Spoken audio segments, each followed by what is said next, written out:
Good afternoon from the Rolex race village, and the Derwent River is playing all sorts of tricks for these two boats we're looking at the moment.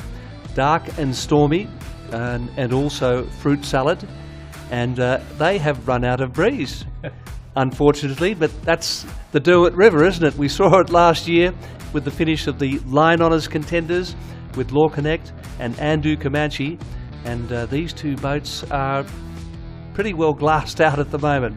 It's slowly and steady to win the race here. But welcome, as I say, to the Rolex Race Village, and the update is that 62 yachts have now finished. Dark and stormy, very close to the finishing line, repeating that 30 boats have retired, and 2 of those are heading to Hobart. Mondo, which is Lisa Callaghan, and also Stephen Chute. Lisa is the president of the Manly Sailing Club, or the Manly Yacht Club, and Stephen is the Commodore. So they had some rigging problems, but they are proceeding to Hobart, so they will be in before New Year. And Sailor Moon, which is a two-hander. Sailor Moon, they're about 150 miles. They're in a nice northerly breeze at the moment. They have also retired at sea but are heading to Hobart. So 62 boats have finished, 30 retired, and 12 boats still at sea. And alongside me is Peter G., Tasmanian television royalty, I've got to tell you. He hates me saying that, but it's a fact.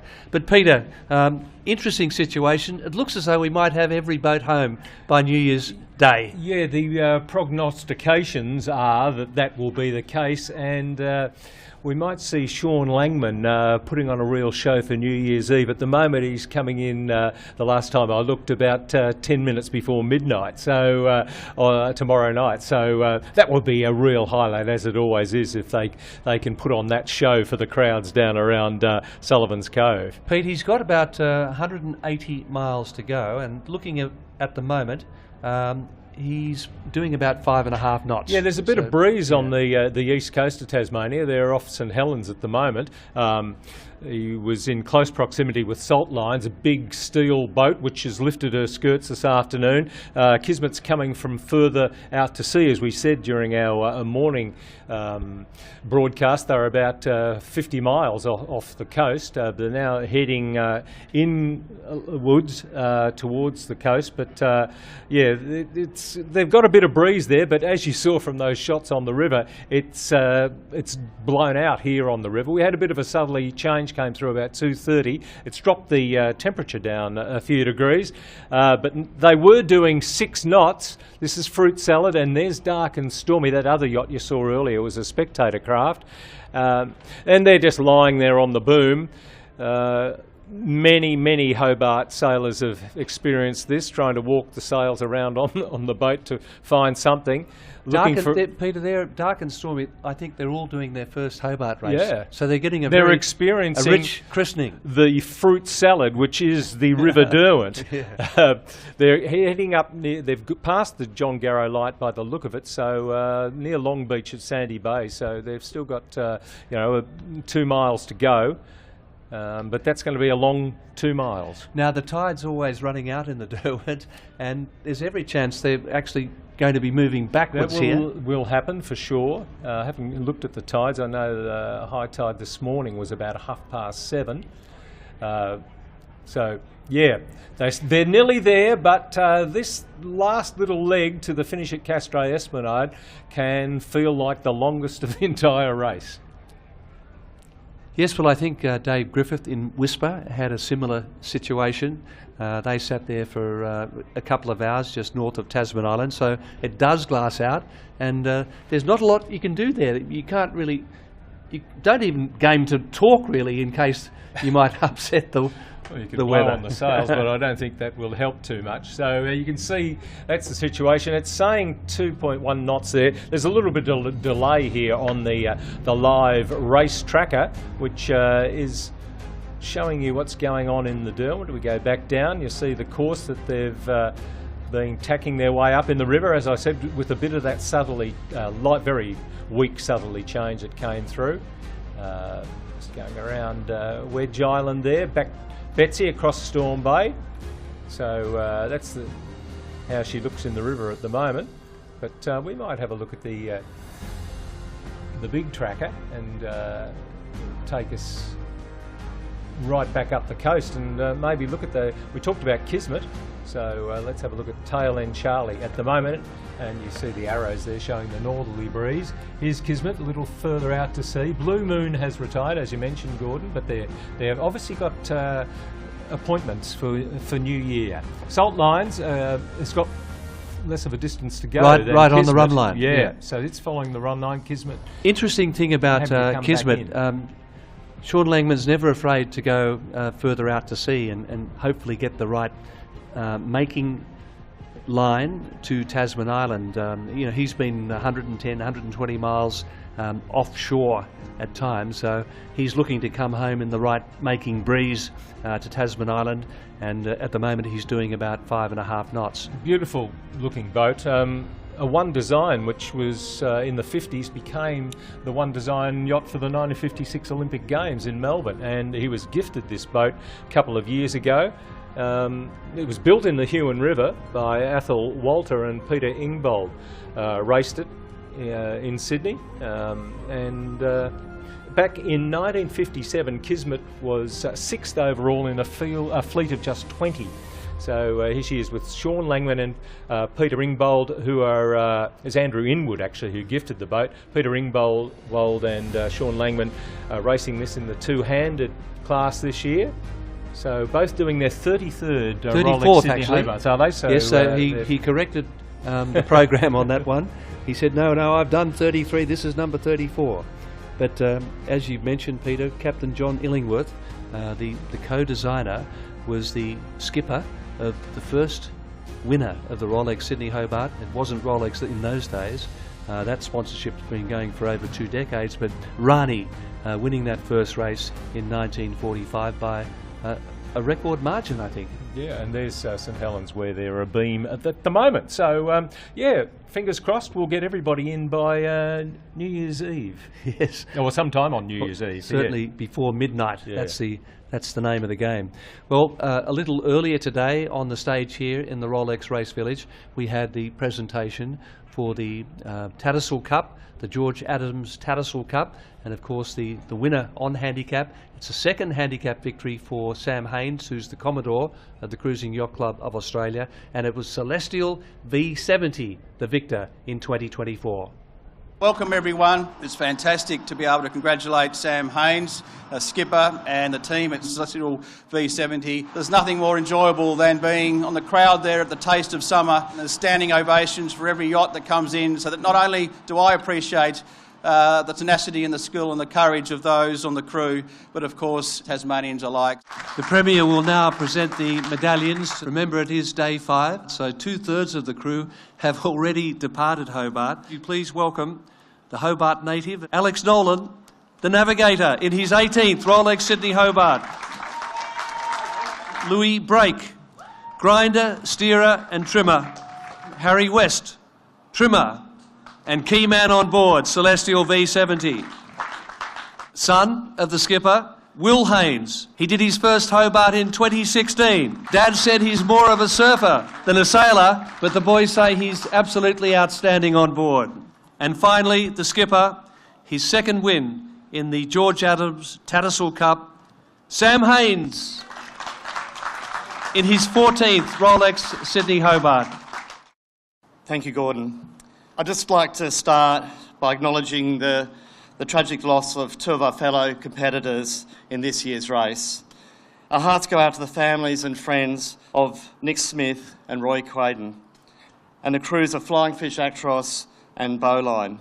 You know, we're here celebrating, but everyone that competed, the sailors, the yachts, the campaigns, and the difficulties faced in the weather, all come to a moment when we're here in Hobart to celebrate. We're very excited to be the winners of the Tattersall Cup for the second time. You know, we obviously had a boat that was ideal for the conditions were ideal for the boat, and it gave us what is an historic win on time.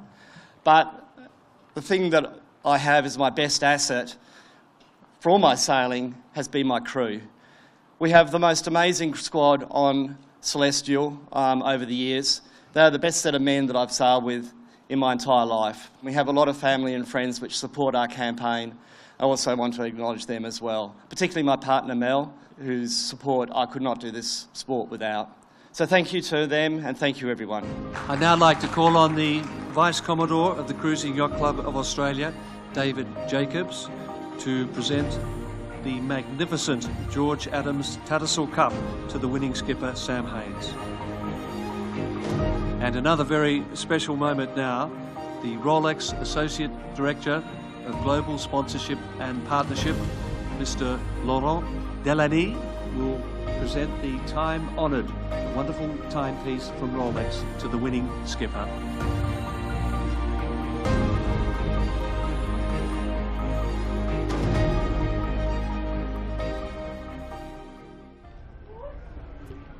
Yes, very much appreciated by the crowd, Peter G, in the Rolex Race Village.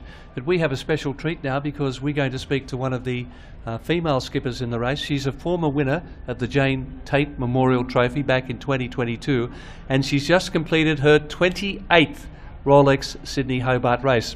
Peter, you can ask the first question to Felicity Nelson. Okay, Felicity, congratulations. Supernova's home and docked. How was the Rolex Sydney Hobart for you this year? As Gordon said, you've had plenty of experience in this race. Well, it's always good to be here. That's the first thing. Always good to get to the start line because there's an enormous amount of preparation, and first of all to finish, and we're really delighted that we've actually got a third place in division. And I think as Sam Haines has mentioned already, that it was a particularly heavy race, lots of damage, but as a result of all of that, we're really just happy to be here. What sort of damage did you have, Felicity? I think we were pretty lucky in the overall scheme of things, talking to other crews, but we certainly had some rigging damage. Our D1 started to fray just off Flinders Island, so we had to do some repairs to that, and we've had a torn jib top. So I think we came off pretty mild in the scheme of things. Your co-skipper with your partner Alex Sayer, how did the two of you divide duties? Are you off watch when he's on watch? How's it go? So I guess there's not so much a division of duties, as in there's more it's a combined effort prior to the race in terms of preparation and then during the race.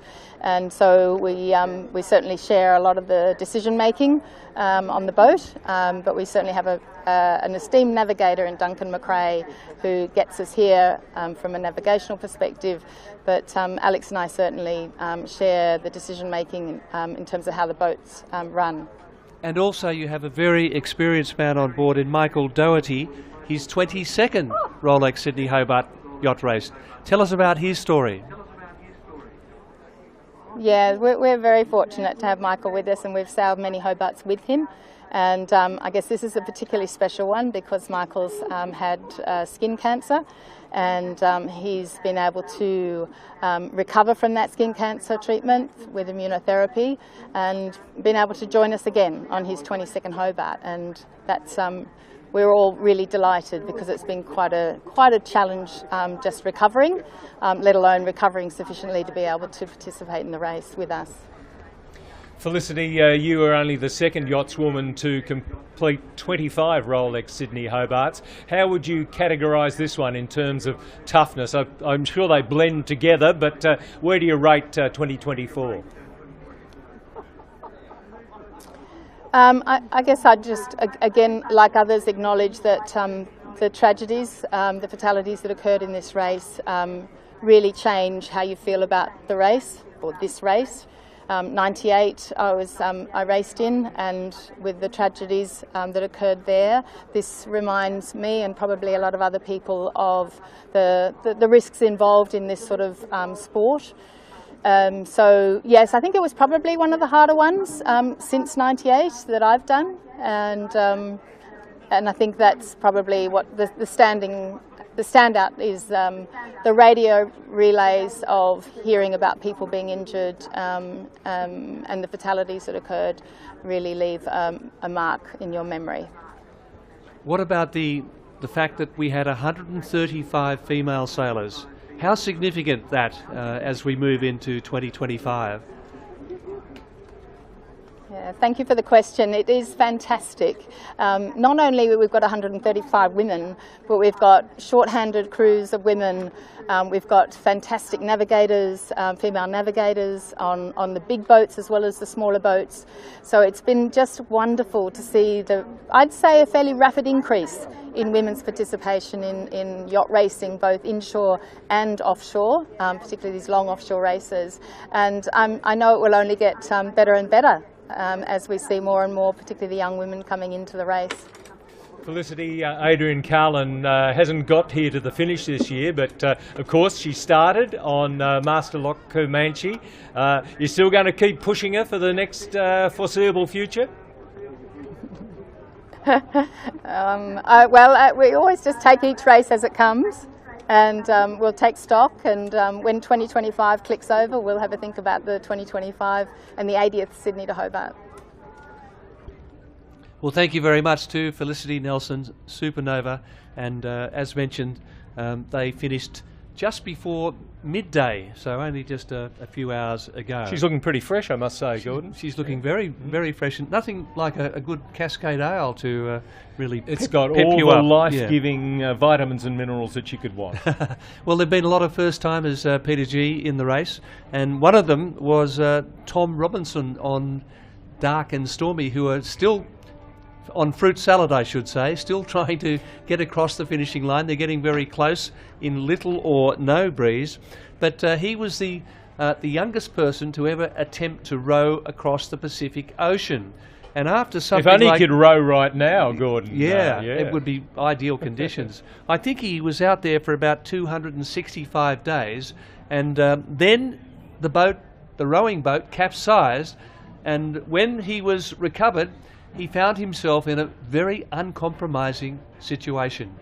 Well, I'm very excited. It's been a dream for a long time to do a Hobart. Plenty of people in my family have done Hobarts. And a couple of years ago, when I was 23, I set off across the Pacific in a 24-foot rowing boat I built myself. And I'm now aiming for a little speck of an atoll. On a journey to become the youngest person ever to row across the Pacific. I spent a total of 265 days at sea and covered 7,500 nautical miles from Peru to Vanuatu. So it just so happened that while I was capsized, I was in the nude, as I often rode in the nude, and so I happened to be rescued by this cruise ship lined with people taking photographs of Tom in the nude. There was storms out there, big seas, all sorts happening. Yes, well, as I say, uncompromising. Fully clothed on board Fruit Salad now, we believe. So you've probably done a bit of nude rowing yourself down at Taroona. Can't recall what happens on the River Derwent stays on the River Derwent. Exactly. Yeah, well, as I say, it's a very frustrating finish for Dark and Stormy and Fruit Salad at the moment as they close on the finishing line. So they are actually going past Long Beach where the winter solstice nude swim takes place. So I don't know if that will when does that happen? Tom. That's during Dark Mofo, in January, the shortest day of the year, Gordon, the winter solstice. Yeah. I'm glad it's July, rather. Yes. Yeah. I'm glad it's not the coldest day of the year. Well, it invariably is pretty close. So yes, we can see Dark and Stormy and Fruit Salad still clawing their way back. They're starting to move a little bit. They're 2.5 knots according to the last. So they picked up. Dark and Stormy's got 3 knots of speed. That was, as I say, there's a bit of a delay here, and they might be just kicking away a little bit here. So maybe as they get around Nutgrove Beach there, they might just pick up a bit of a puff to help them up to the finish. Well, one boat that didn't need breeze to get over the line, they had enough, thankfully, was the crew of Dasher and Fisher, and it was How Bizarre, and they've been sampling some of their own gym products, I think, and I'll tell you what, Peter G was right in the thick of proceedings too. Well, a brilliant job of camera work, it must be said here, because the DJ Nicole had a request from the crew of Dasher and Fisher How Bizarre. What about you put on New Zealand group OMC's 1995 hit How Bizarre, How Bizarre? So Nicole was very pleased to do that, and the conga line started around the Rolex Sydney Hobart Race Village. So it's a gin from up on the northwest coast of Tasmania, named after 2 rivers that come out of the Cradle Mountain Lake Sinclair National Park, Dasher and Fisher. Well, I mean, Tasmania now winning world #1 rating in their gins. And also just about every town has got a distillery these days, Gordon. Yeah, it's like Scotland. We've got plenty of good whiskey as well. Absolutely. I'm just looking now at, we've had quite a few queries about Ollie the cat. Ollie, of course, was aboard with Bob Williams and Chris Warren last year, the two-handers. I think he was the celebrity of the race, wasn't he, really? Yeah.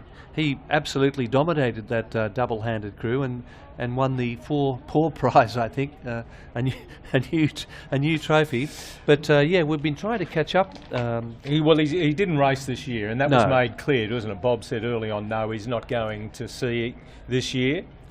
But a lot of people might not have any idea what we're talking about. But it captured the public's imagination worldwide last year when Ollie competed was part of the crew. I don't think he was an official crew member in 2023, but Bob Williams has been in contact. Yeah, well, we were wondering if Ollie's still alive, and we've had a text from Bob Williams that Sylph's travels have been catching up with family and friends, and they headed back to Adelaide, then to Sydney, back to Adelaide, to Townsville and Cairns, and Ollie's been holding up magnificently.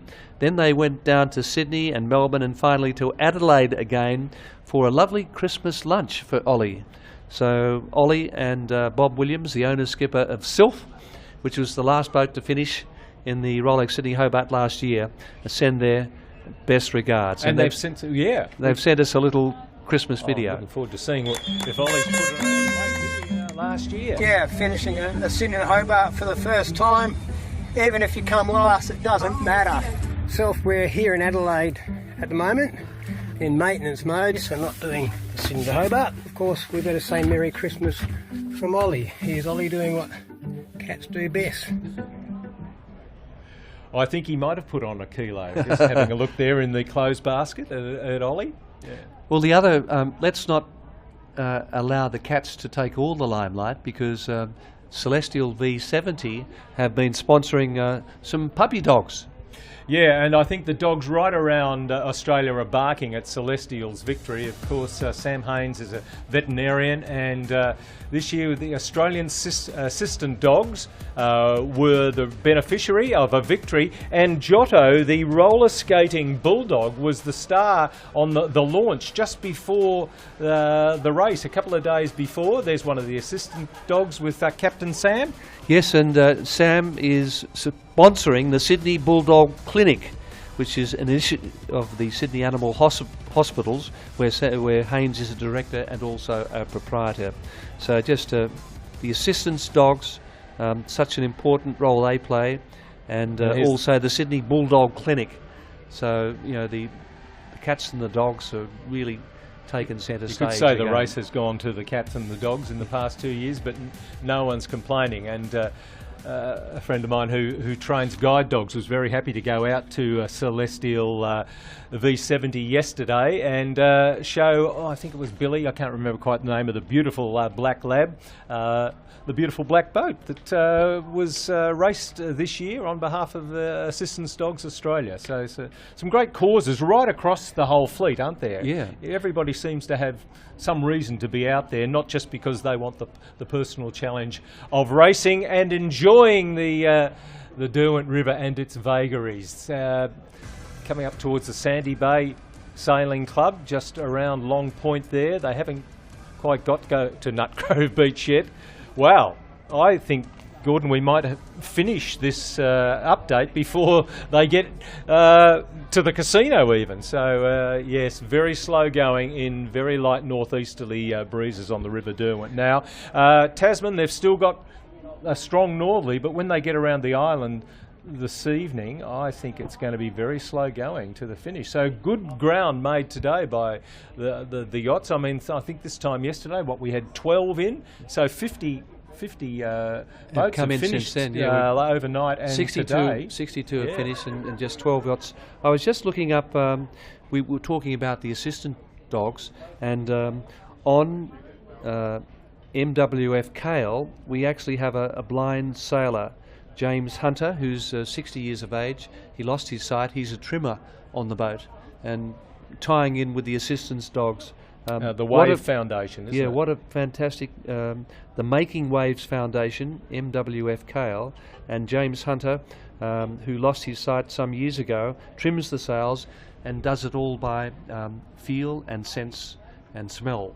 And well, I saw him having to work very hard this morning over on the South Arm shore. They had no wind at all at dawn this morning, and it looks like at dusk tonight there's going to be no wind in the river either. So, but the middle of the day we had some fresh northerlies, then the southerly has come in, and a little bit of a puff there, but it's died right out. So that's racing in the Rolex Sydney Hobart.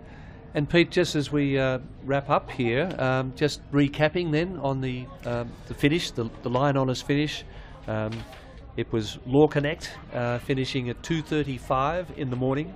Seems a long time ago now. Seems a long time ago, doesn't it? Yeah. I think there's a few takeaways from the race, Gordon, and not seeing the Red Lady Comanche in one of its iterations here at the finish for the first time in its 10-year racing history. It's not finished an ocean race. And that was forecast by Chris Nicholson on Law Connect. He said one of the 100s, maybe more than one, probably won't get to Hobart because those conditions, were punishing, and these are races. So, on this occasion, it was Master Lock Comanche that didn't get here. So that's quite a milestone for her not getting to Hobart. That's a very good point. And Law Connect first raced this boat as Perpetual Loyal back in 2013, and they had a lot of celebrities on board.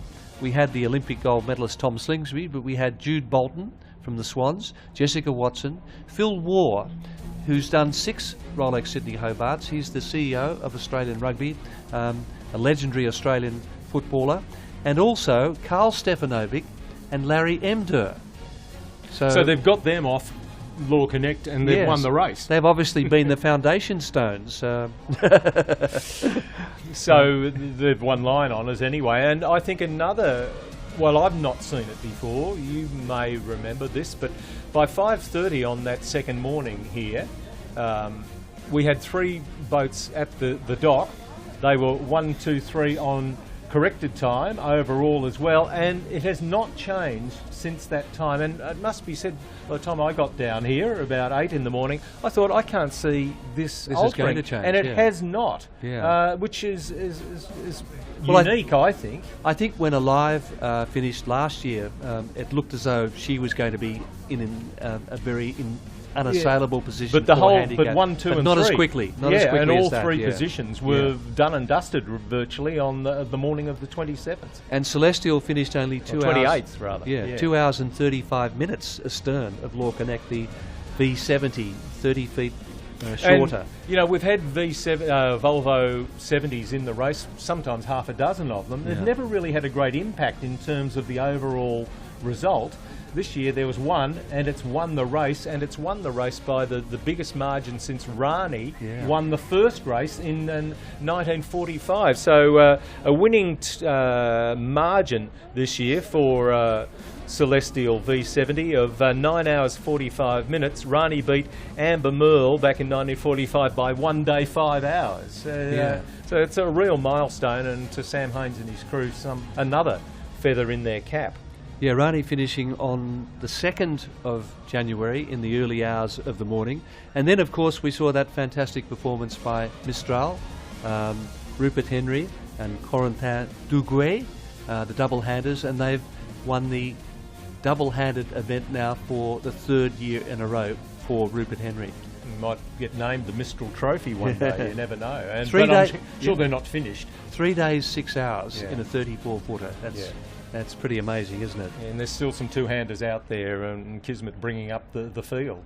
And the other eye-catching performance was Happy Wanderer yesterday, Daniel Cannon, the Corby 49, which was 12th across the line in 3 days and 3 hours. And I said this morning they were supporting a charity. I said it was Happy Sailors. In fact, I was pretty close. It's actually called Wandering Warriors. So that's the charity supporting Defence Force personnel and their families, a bit like Legacy Australia which has always supported those in the Defence Forces and their families. Which was founded here in Tasmania, Legacy, in 1925, I think, or was it closer to the war? I can't quite remember. It would have been yeah, just it was after, 24, maybe. Yeah, just after. It was World called the War I. Remembrance Club, I think, to start with, and then the name Legacy was adopted and became nationwide. And it was all came from one digger who said to one of his mates, please look after the wife and the missus if things don't work out. So Happy Wanderer, yeah, that was a terrific performance. And the international boats, Caro, 6th across the line and 4th on handicap. So that was the first international boat to finish, representing the Royal New Zealand Yacht Squadron. The other Kokodi too, which came out here, a 17,000 nautical mile delivery to Sydney, and then raced south to Hobart, and they wanted to win their division, and they've done it. So that's a great effort from the French yacht, which comes owned by Richard Fromentin. Yeah. And he set out to win the division in this race in IOC Division 3 and succeeded in that, beating Ragtime and Kenrecki. So well done to our French visitors. And Sebastian Boehm in Smuggler, he's won the Audi Centre Sydney Blue Water point score. And he's an interesting character, Sebastian Boehm with Smuggler. He is a promoter. He brings out comedians to Australia. He conducts comedy festivals, the Just for Laughs festival, and he's also won the, Peter, I know you're a music man, he's won the Triple J Unearthed twice with his groups. First they were Beat Smugglers and then Snap to Zero. He was a bass guitarist, Sebastian Boehm, but his great love now is racing in the Rolex Sydney Well, Hobart. they finished second in their division behind Caro, so a successful race for them. Okay, let's remind you then, our last live coverage from the Rolex Race Village will be coming up shortly, but let's have a look at the website, the Rolex Sydney Hobart website, and this is the opportunity for you, rolexsydneyhobart.com. You can see their news, photos, videos. If we go to news, then you get all of these wonderful stories about the sailors themselves and what's happened, lots of photos and also videos, Peter. It's very comprehensive.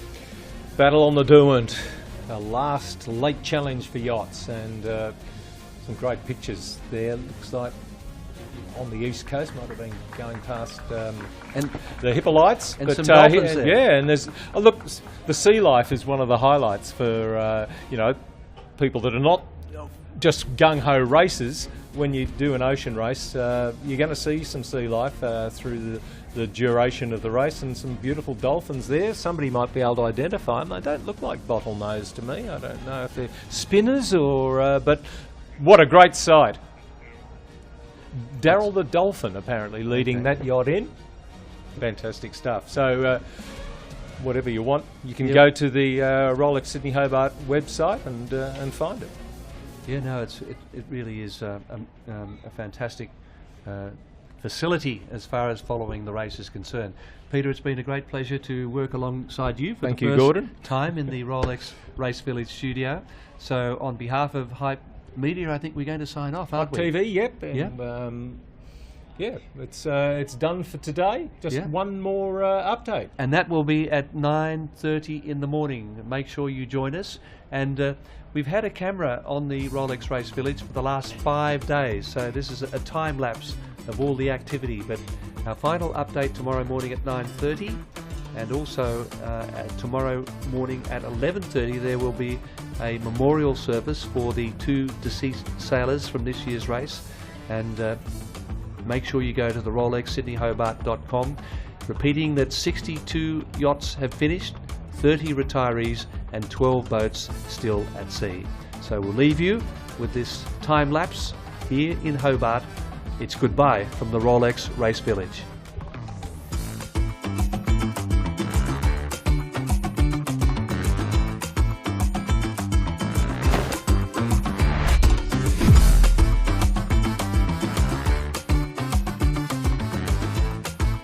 This has been a Hype TV production.